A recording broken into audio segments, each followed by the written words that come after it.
The day after you die, most of your blood settles in the parts of your body closest to the ground, causing purple and red patches to appear on the skin. Then bacteria and enzymes break down ijambo urupfu rifite ibisobanuro byinshi bitewe n'uko abantu barikoresha n'icyo baba bashaka kuvuga. Mu buryo bw'umubiri, gupfa ni igihe umutima uretse gukora, ubwonko bukabura amaraso n'umwuka, maze umubiri ukabura ubushobozi bwo gukomeza gukora. Ariko ku rwego rwo hejuru, gupfa ni itandukana ry'umwuka, roho n'umubiri. Dore uko bigenda mu buzima. Mbere y'uko umuntu apfa, akenshi aba ari mu gihe cy'uburwayi bukomeye, impanuka cyangwa izabukuru. Hari n'abapfa batunguranye. Muri icyo gihe umubiri utangira gutakaza imbaraga, roho itandukana n'umubiri. Bikavugwa ko umuntu yitabye Imana. Imiryango n'inshuti batangira imihango yo kumusezeraho.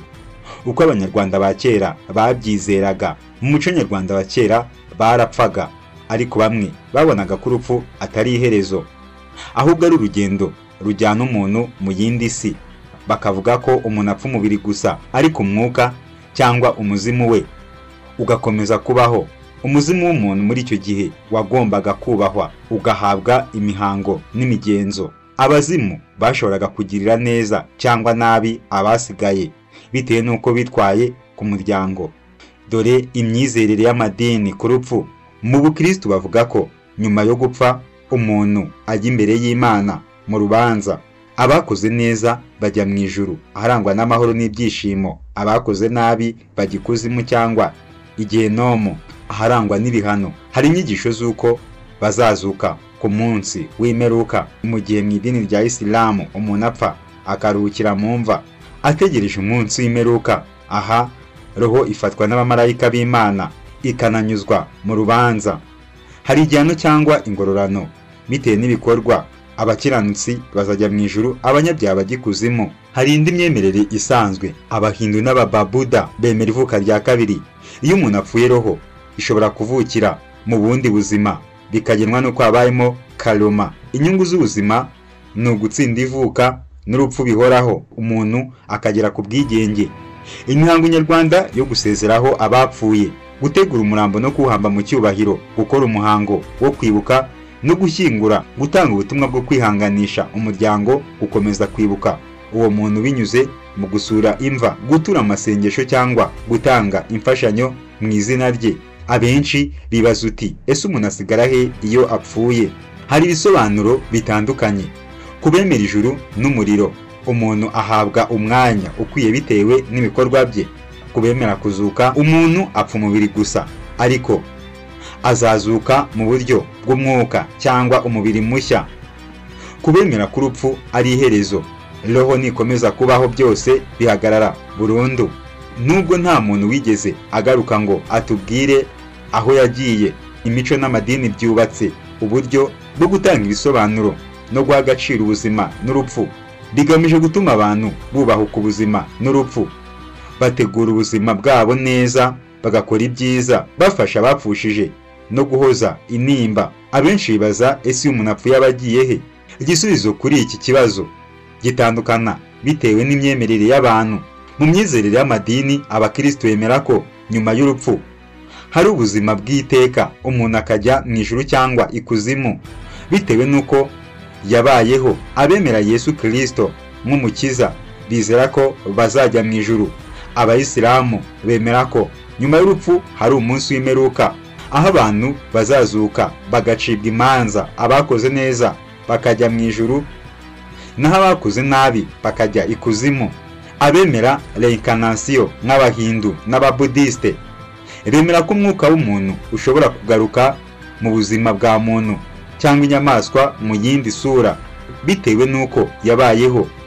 Mu bitekerezo bya gihanga filosofiya, hari abemera ko urupfu ari iherezo ry'ubuzima, ko nta kindi kibaho nyuma yaho. Abo akenshi ni abatemera Imana cyangwa abareba ibintu mu buryo bwa siyansi gusa. Hari n'abahanga bavuga ko ubuzima nyuma y'urupfu bushobora kubaho mu buryo butaramenyekana neza n'ubumenyi bwa muntu. None se urupfu ni iherezo? Igisubizo cy'iki kibazo nacyo gishingiye ku myemerere. Kubemera ubuzima bw'iteka, urupfu si iherezo, ahubwo ni inzira yo kwinjira mu bundi buzima cyangwa kuba igice kimwe mu rugendo rurerure. Kubatemera ubuzima nyuma y'urupfu, urupfu ni iherezo ry'ubuzima, niho byose birangirira. Aha uhita wibaza, ese hari aho umuntu ajya kuko nyuma yo gupfa? Hari ibintu umuntu atapfa kumenya neza 100% nk'uko bimeze ku rupfu. Nta muntu n'umwe wigeze apfa ngo agaruke atubwire aho yagiye, uretse imvugo z'abantu bavuga ko bapfuye bagakira, ariko nazo nizemezwa byemeye 100%. Iyo umuntu apfuye aho ajya cyangwa niba hari ahandi ajya birashingira ku myemerere y'umuntu. Kubemera Imana n'ubuzima bw'iteka, urupfu si iherezo, ni ihindura ryaho umuntu ari. Kubatemera ubuzima nyuma y'urupfu ni iherezo ry'ibintu byose. Igisubizo nyacyo nta muntu wakira 100%, ariko buri wese ahitamo kwizera cyangwa kudasobanukirwa byose uko umutima nama we umuyobora. Urupfu ni igice cy'ingenzi cy'ubuzima kitazibagirana. Nubwo umuntu apfa, hari icyizere cy'uko roho ye itazimira bitewe n'uko abantu bemera.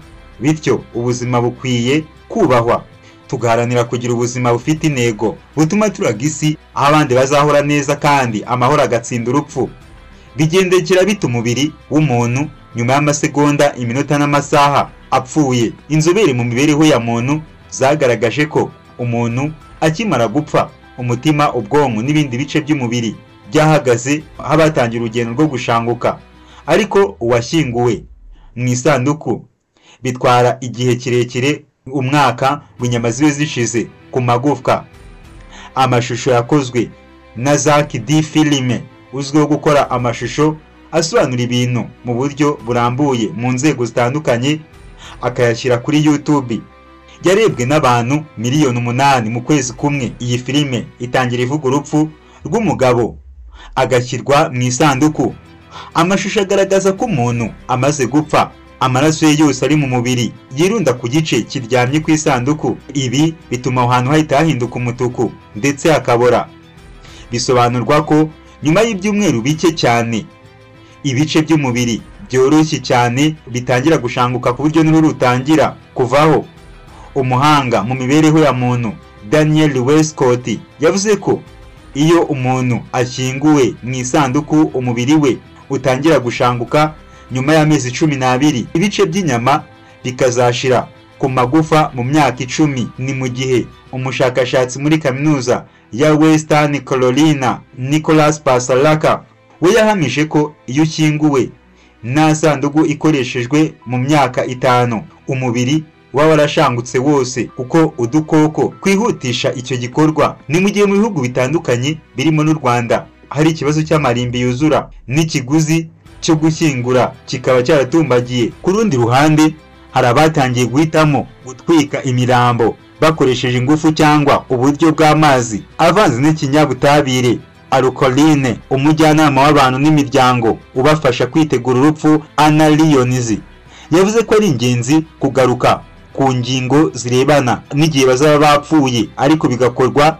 hatangwa amakuru y'ukuri kandi adatesha agaciro umuntu. Reka mushimire wowe ukomeza gukurikirana Isimu TV, musaba gukora subscribe, share, like, comment kugira ngo amakuru n'ibiganiro byacu bikomeze kugereho umunsi ku wundi. Nje mwabanye nari Justin Mind Harerimana.